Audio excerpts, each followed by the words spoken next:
শুরুতে আবহাওয়ার খবরের দিকে নজর রাখবো। সকালে রোদ ঝলমলে আকাশ, বেলার দিকে আংশিক মেঘলা থাকার পূর্বাভাস রয়েছে।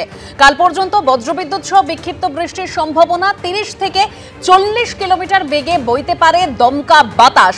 উত্তরবঙ্গ এবং দক্ষিণবঙ্গে আবহাওয়ার পূর্বাভাস কি রয়েছে আরো বিস্তারিত আমরা জানবো। সরাসরি ব্রতদীপ ভট্টাচার্য আমাদের প্রতিনিধি রয়েছেন আমাদের সঙ্গে। ব্রতদীপ,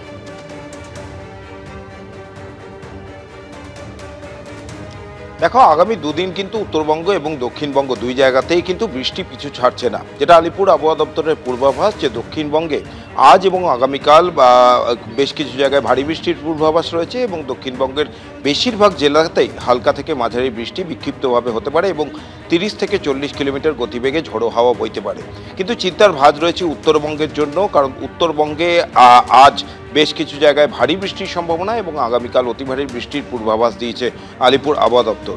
আজকে বেশ কিছু জেলায় যেমন উত্তর দক্ষিণ দিনাজপুর, জলপাইগুড়ি, দার্জিলিং এই সমস্ত জায়গায় ভারী বৃষ্টির পূর্বাভাস রয়েছে আজকের দিনের জন্য।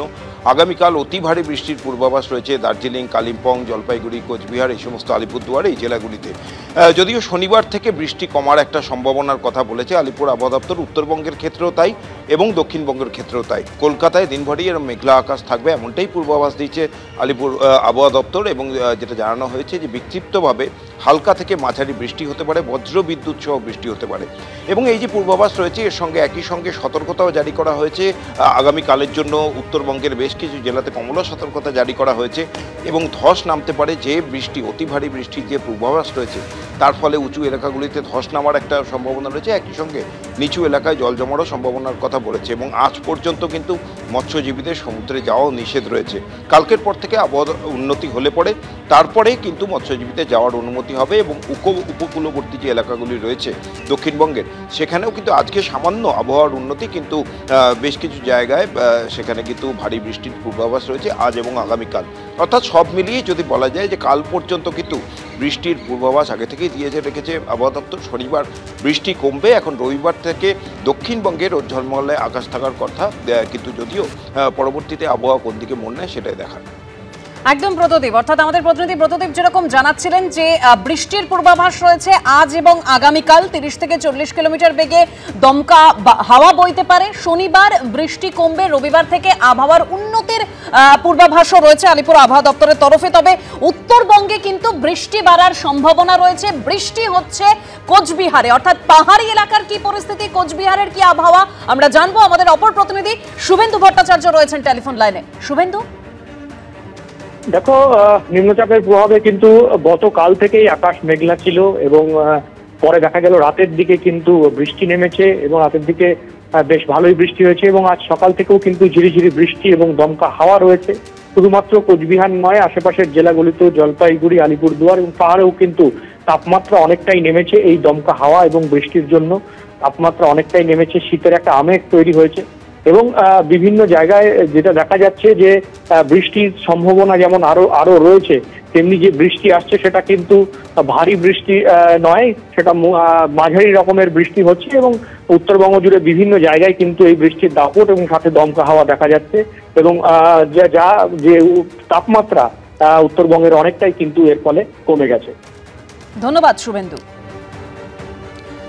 অর্থাৎ উত্তরবঙ্গে বৃষ্টি বাড়ার সম্ভাবনা রয়েছে। উত্তরবঙ্গের যে পূর্বাভাস, কোচবিহারে বৃষ্টি হচ্ছে, পার্বত্য এলাকায় অতিবৃষ্টির কারণে ধসের আশঙ্কাও থাকছে, আর পাহাড়ি রাস্তায় বৃষ্টির জেরে দৃশ্যমানতা কমার আশঙ্কা থাকছে। আবহাওয়ার কারণে ইতিমধ্যেই গভীর সমুদ্রে যেতে মৎস্যজীবীদের নিষেধাজ্ঞা জারি করা হয়েছে।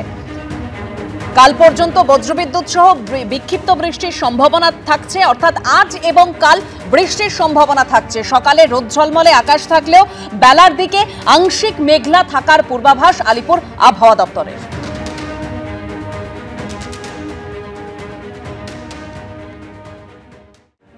এরই পাশাপাশি পটাশপুরেও বিএলওর বিরুদ্ধে অভিযোগ তুলেছেন বিরোধী দলনেতা শুভেন্দু অধিকারী।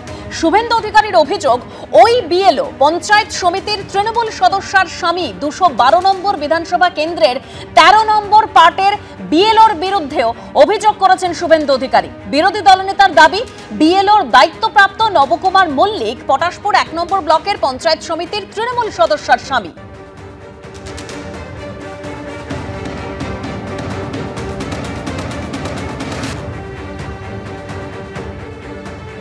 আর বিএলও নবকুমার মল্লিক তিনি অভিযোগের সত্যতা মেনে নিলেও নিরপেক্ষ কাজের প্রতিশ্রুতি দিয়েছেন। শুনুন। আমি বিএলও, আমাকে নির্বাচন কমিশন নিয়োগ করেছে, কিন্তু আমাকে নিরপেক্ষ কাজ করতে হচ্ছে। আমি দলীয় হতে পারি, আমার যে দল পছন্দ হবে সেই দল করছি। আমি তো এটা সত্য যে আমার স্ত্রী পঞ্চায়েত সমিতির মেম্বার, আমি তার স্ত্রী, আমি একজন শিক্ষক।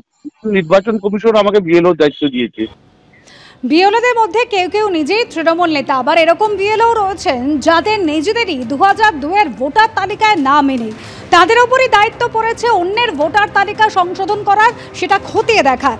যেরকম শান্তিপুরের যে ভিডিও রয়েছেন, 185 নম্বর বুথের বিএলও, তার পরিবারের কারোর নাম নেই 2002 সালের ভোটার তালিকায়।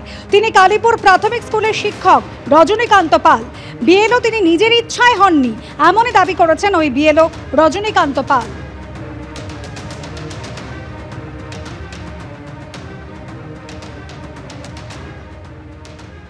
বিএলও তো আমি নিজে ইচ্ছা করে হয়নি, অফিস থেকে কিভাবে বিডি অফিস থেকে নাম পাঠিয়েছে। 2002 ভোটার লিস্টে আমার নাম থাকার তো কথাও না, কারণ আমার জন্ম হচ্ছে তার অনেক পরে। পরিবারের নেই, আমার বাবা মার নেই, মা মারা গেছেন। আমার 18 বছর হওয়ার পরে উঠেছে, সেটা যতদূর সম্ভব মেবি 14।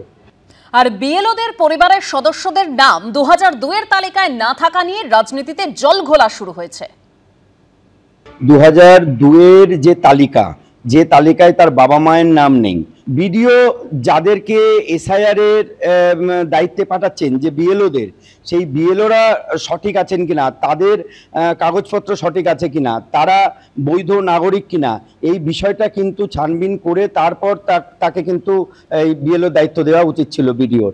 আজকে বিএলওর শান্তিপুরে নাম এসছে, এই বিএলওর নাম নিশ্চয়ই তাহলে আজকে রাতারাতি সে শান্তিপুরে চলে আসেনি, তাহলে নিশ্চিতভাবে এসছে। তাহলে যে 13টা বা 14টা নথির দরকার আছে, সেই নথিগুলো না দিয়েই সে ভোটার তালিকায় নাম তুলেছিল পরবর্তীকালে 2002 সালের পরে। তাহলে সবার আগে আপনি ভাবুন, যে কাজ করতে যাবে সেই অবৈধ, তাহলে কাজ করলে কত অবৈধ বেরোবে।